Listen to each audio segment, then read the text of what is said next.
There are 2 more riders coming.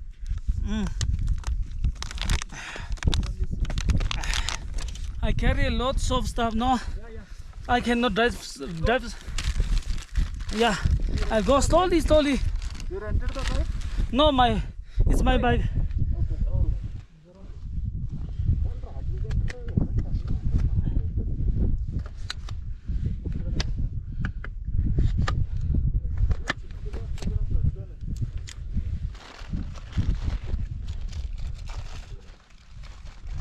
You ran, right?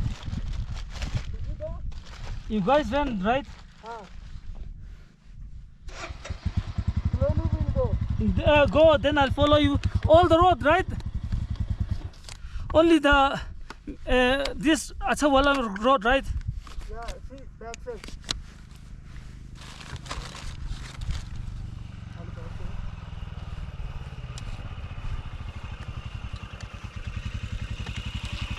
Hello. How are you? Fine. What's the other guy? You're having a map. Where is your friend? Where is your friend? He's coming. You stopped for a while? Yeah. Yeah, just waiting for you. Beautiful road, huh? Ah.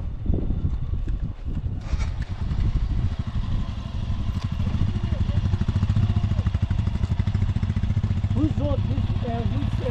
village that connect this road? Udumle. Huh? Udumle. Dungle. This way. This way is Udumle. Yes. You go, guys. I'll come and join you. Yeah. Alright, bye.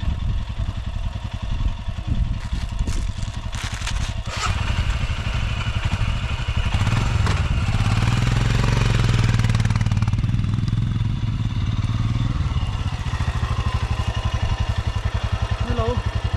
Nice to meet you. Yeah. You come up.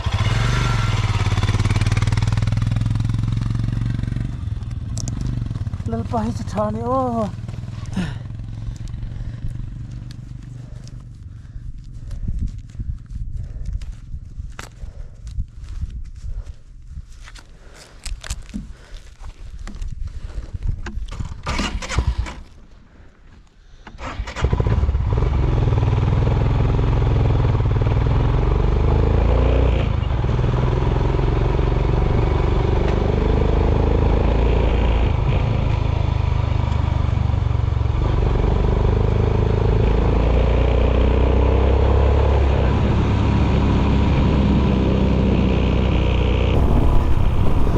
Kabau le ta katlan chona hanga le thalia chan chu rider pani hin lo ma khatlama han lo man tia chuanin adang rider pani ron kal le tiang vel chu ni kabau reng ma se poi lo ve tan pui tu lalpan min pe zela ka glove te ka thak nan ten hun ka manga sa chu ka glove kha alum chu ka chel hei thei lo surgical glove mang ta de ya pani ka bun thua chuan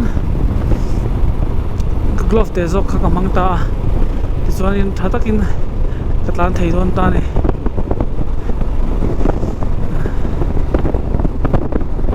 mase avot ve khop mai thawa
thei le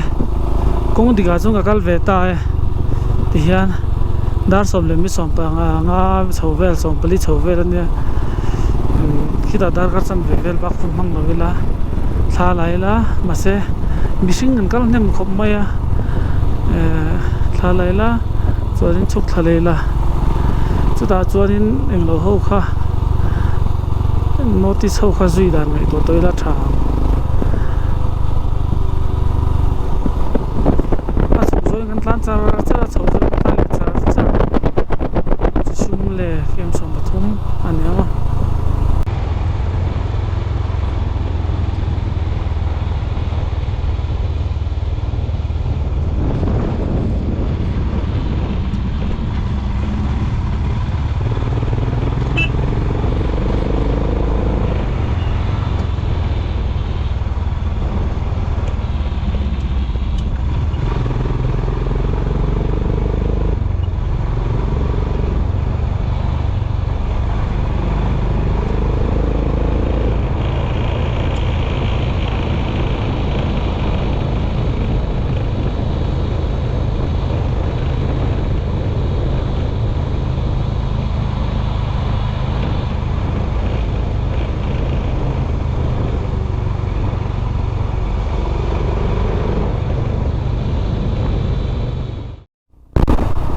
ole ole umling la kem somthum le pasari chau ni ta awa han hadam thla ke lalpa chu fuki dum ro se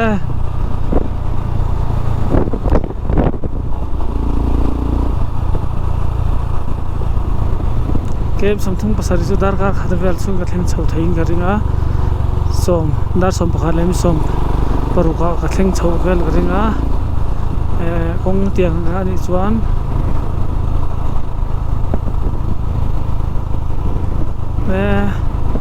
về khát chú có bao thâu mày sẵn chú cái thu rồi bụi đấy hơn tán chặt là tụi vùng rùa ngã xe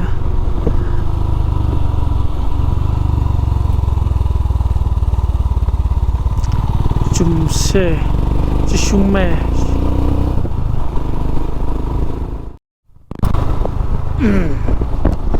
cái bé cái chú hắn lẻ lâu đây lăng dân hay chúng cái liệt chặt thế ngã mà xe cũng lên mà anh không so nên pathum an lo kala an kalna kong kha ka zot chiang ma an haya that chuanin zui ve dei kha poi le mi chong lo wa a chan chu kong nai nai ka ta chu na ngai ka tar mit gala ti chasu ya love dei lo den on kala Pillion rider ne ma se tizia ti dana nom ta chu ti fucking votin boy lawango a voto turang ai jo ne fit sing khat le sang riat vela sang ko za thum vela kal do na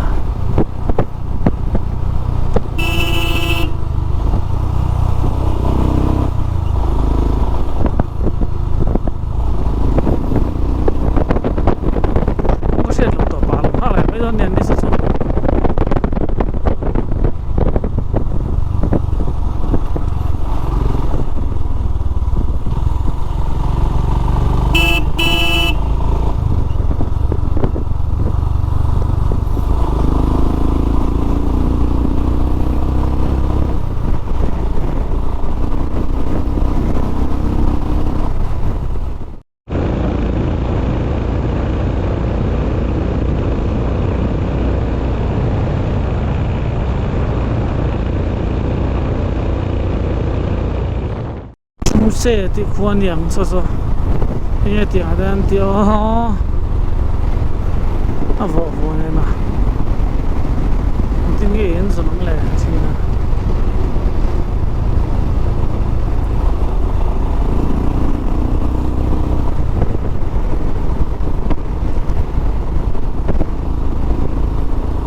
hắn lẻ thì khách du tourist ha anh ấy bel der khania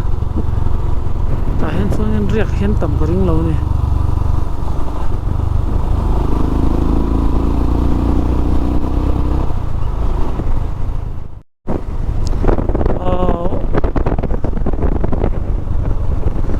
la hi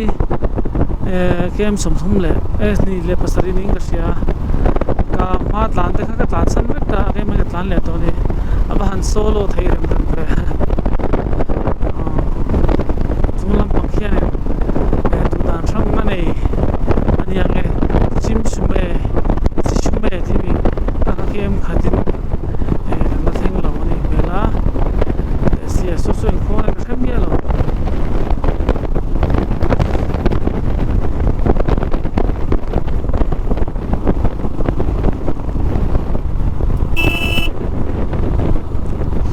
Sing kat sang ko zo so som ni hemi ani lo se sol nya an sol nya sang zo ko som ni ang lesia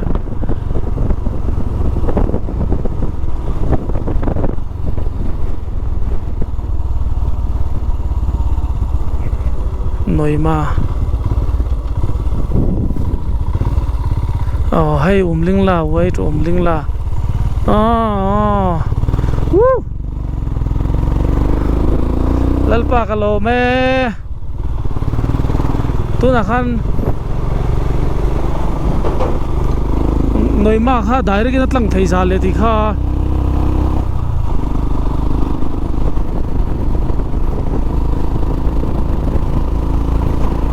han le ka let lo chu van zia ve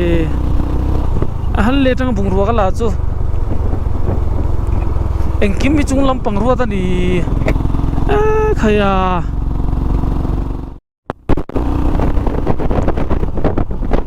ole ling la kem som di pakhat dar ka chan tla lang vel nia som pakhat vel som pakhat le tlem vel theng thei turin mi ngai lan chak lo shum buka ke ma he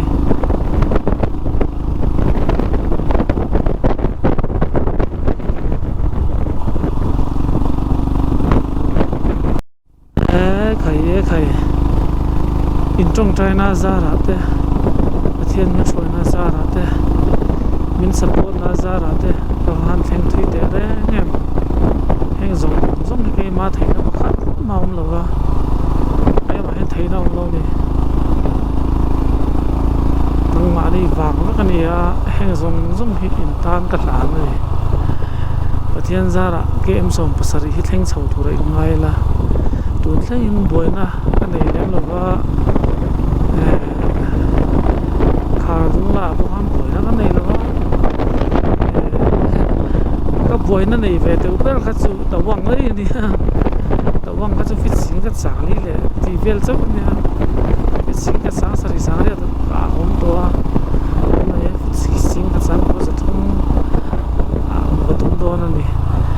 kem som pangala ela ni a ole then lo na chang se ala tam khop mai chung lam thu ni a trong trai na nen kim hi in lan je langai ni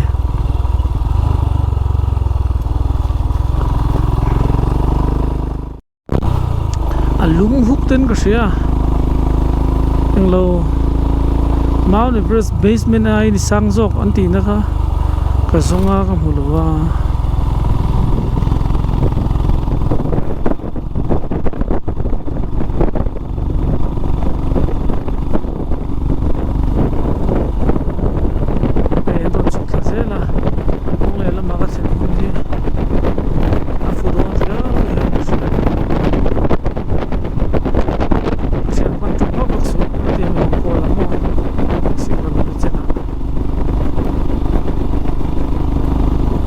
first view of Umling La khi Umling La rồi nên đó thì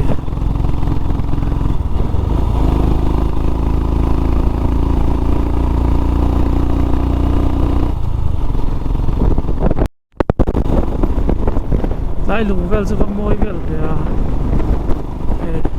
lang chung hoàng ông tập hết mày là hay khởi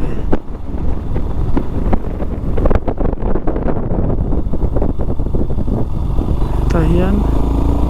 you are now higher than Mount Everest base camp. You want brother? You want photo? Photo चाहिए ओले तू ना हियान mount Everest basement आई सांग kan मेका हे का bike registration hi ta khi nuam khop mai nai to aman mol tu lo we hale min trong trai pi tu te ka lo me tlong zele tu na hian MZ01 T7808 hi Mount Everest basement ai sang Omega chuani akhal tu MS ralte hey patia khumai na zara kan tuanga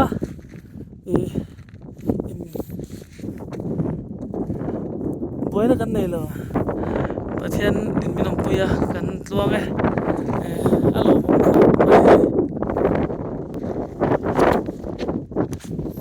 Step 1, wake up early, gonna rise with the sun. Step 2, get some food in you. Step 3, think real hard about what you wanna be. Step 4. khaile Mount Everest basement ai sang atangin khovela motorina thlen thai sang ber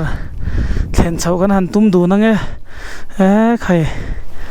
ka anuam kan ti man mona jang po kan the to lo ma se high altitude a hin man mo mi lo turnia ka experience atangin mo changa che chua tur ani lo chuan ilung phu lo ranga chuan mui dei tuam vek lo tur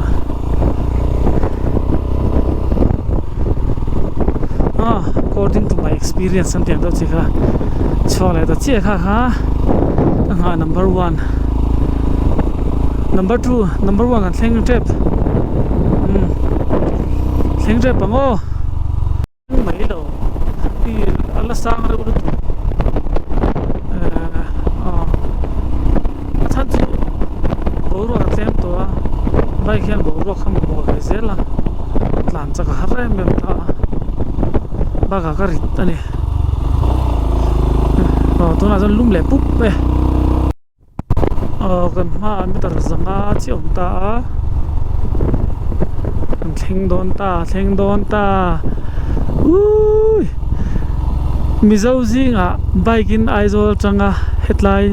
thleng ma saber khovela motorin thlen thei sang ber thleng ma saber kan ni heng zong he pathian ro puinan chau ne ro se lalpa ro pui ber ro se ha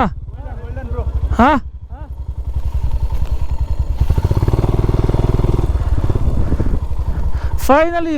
I reach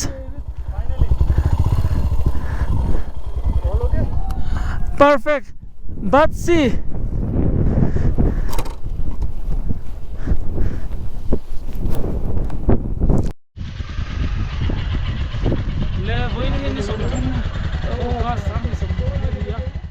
pathian khongai na zar omling la dak dam takin mani in aizol tang ka thleng theia heng zong a min roi tu chu pathian chau ani pathian hi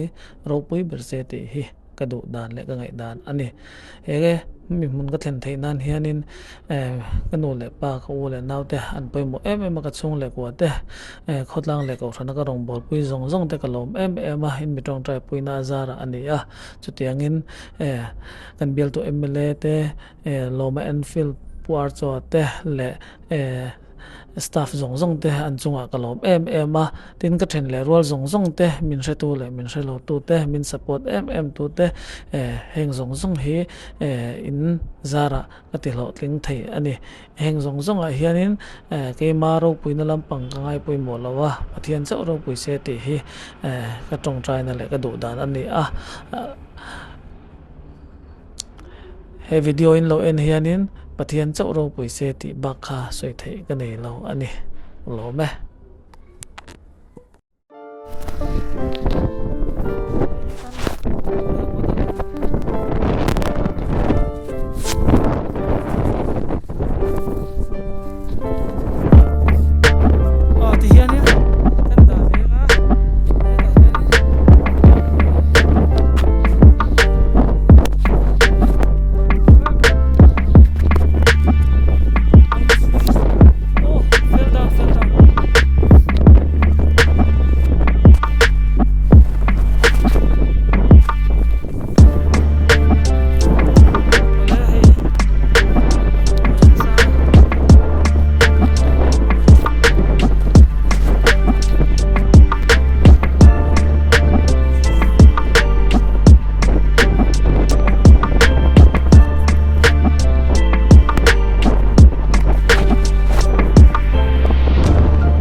YMA Matchless MZP Tham Swadia and Pima by promise to Lada ito ng panagasin. Kalome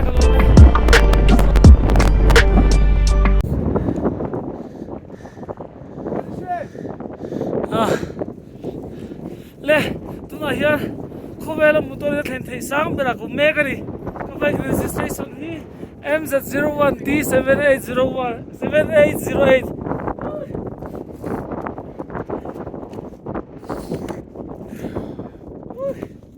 kalom na to pathian chau chu fakin am ro se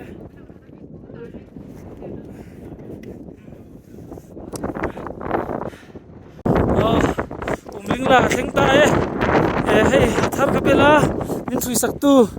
chu sai ri lawang in sabak zonin da he ko ma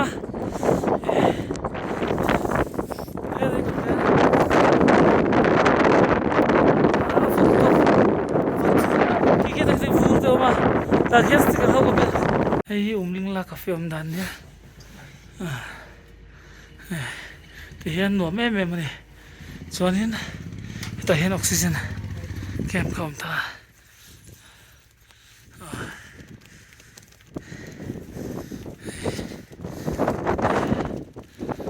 đi lên lầu so oxygen cà phê so thì sao cái master mình là ông ấy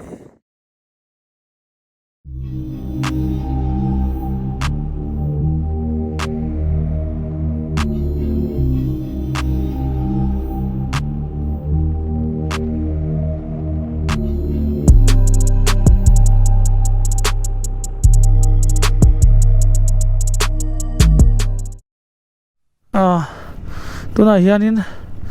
hei bo umling la pe nga che kan oma chonin Assam people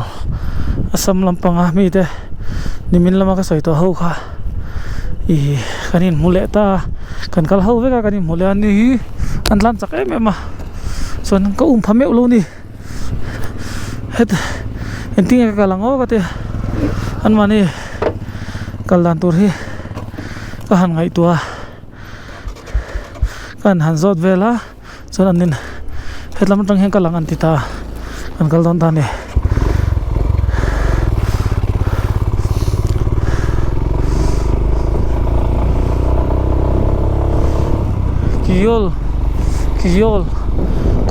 koyil rota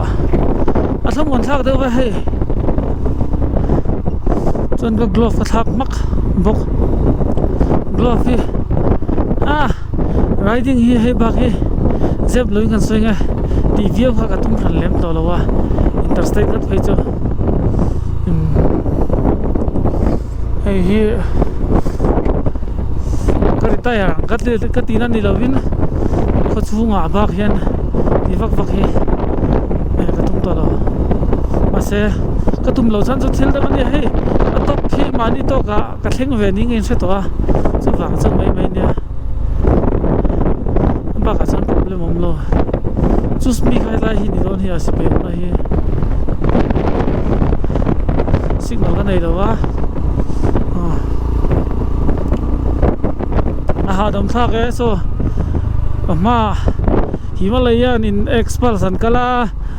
notice me vik kan la ni zui ala kitla ya khanin chodona khanin man mu ve to sia hey ania ho hi man lo kha ka lau to sia eng ma ko thi te kha lo to ve ran tua e set up man lo wa ta tha to pa bi sa han lo chon anan india te ngal ho le ta khania en ko ni se athabe ke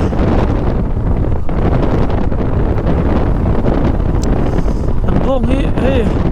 ko lu man nei hal vek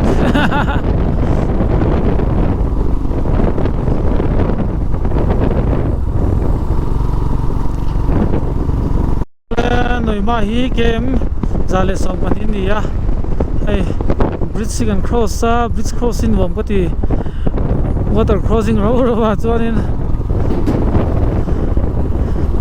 anni chutlang mi dore anni na ma chuanin corner an ngam thei ni trek trek mo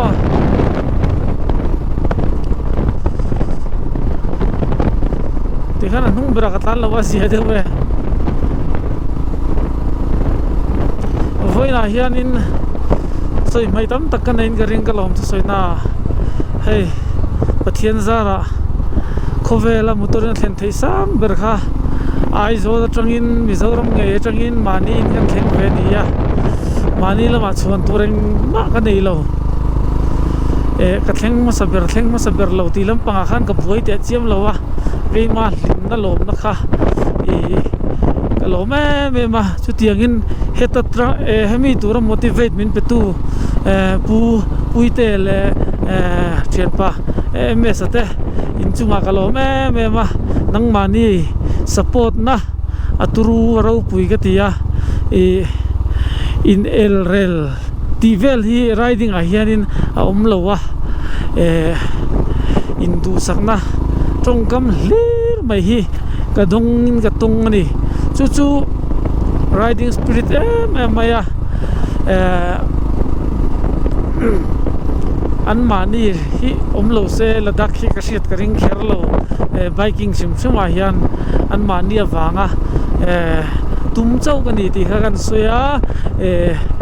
lom thu ka soi tak me wa ka tlan thlen thei ngat phei chon tu puite hianin vai reng te ka lo mu kang che atiani hin ha thial khuania kai chu ka thing zo lo wang ti te ka la dalian theng podila ga desperate le pal lo chuanin ni mai Lucknow le mo UP le Bihar ka ti UP Lucknow le UP ka ti ve si Lucknow le UP le Bihar hi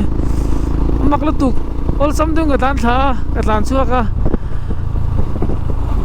ol samdung tan chho thei ka har sa de tan chho ka tum to chu bang chuanin ka zo kherang le mase pathian thu thua pathian ku ta da zel ngo notice lang kan tlan ani nuam ve no sin hey biking hi amak intiang biking lo ko ni thoin ka ringa biking chu ka lu chil ve na ania thili ka thui bak lawa technical in mo ti hianin ka chuak da tuk ta ni ti khanin pui ka ngai na min lo pui tu tur hi lalpan na lo da zel ka tia chu spiritual lo da wa sei pon biking a chon brotherhood khalo ta ni ti hianin ms come with us an lo tia then in kain karolin local ro te ka ti chang te po ma chu tiang chu kan din munania ko har de wa ko na lai chu central india chu in biker tam lo ni angaring baga biker zong in an destination chu hetlai in ya ma se an ti dan lak pi chu ni te po bike kha train an fu thak tir maya Delhi tang ron tlan chho ve maya chu oi lo in ve mu soi nom na ko achievement ti lo pangkha ani che lo desire kha poi mo ve nia khai pathian khong mai na zara ka tum ram te tuang takin ka theng theya ai zol hi bike buka let le thei tur in ngai dai la hey ka o ta hian ngai thaula amoi lo se sin se pa lo se tro hianin ngan tum pui ve kho ba mani phak tok ka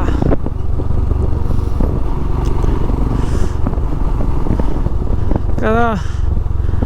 lo thing chu ani ve ta maya ka van lom takem ka thala ke ro ase asira dei minda kala min lak sak tu te tripod ka da to ba ka vadin na tura ka ro man kha alo dik chi alo dewa second somzel time set kha boi thak e makate kita umho kha lo click mai te tripod ka da chong khang ka te chiang chuan ania apoi lo ve I was there ani tho chuanin sticker sang ka bela chuanin ka soi mai khi lai kha in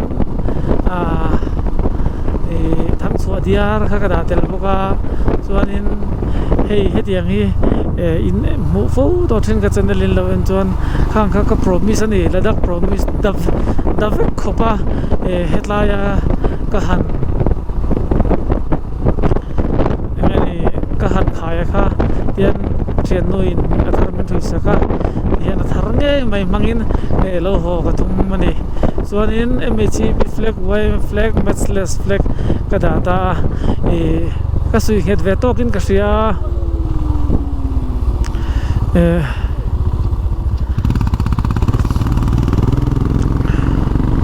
ka sui het ve tokin ka ria in local huna po in lo en ve enga a chaklama khan stickers sang ms ral te lz los tam te matchless red vanda blackfoot pisga himalayan tribe sticker so ka da ani kan soi bel thui do lek nga voin video cho thui nga nuam mai khata ka min thon lo ho kha losa elzeta red vanda anni chuanin ka bai ka mi hi kher tha banton ka kenga ka bel sakani kan soi ve mai ni chu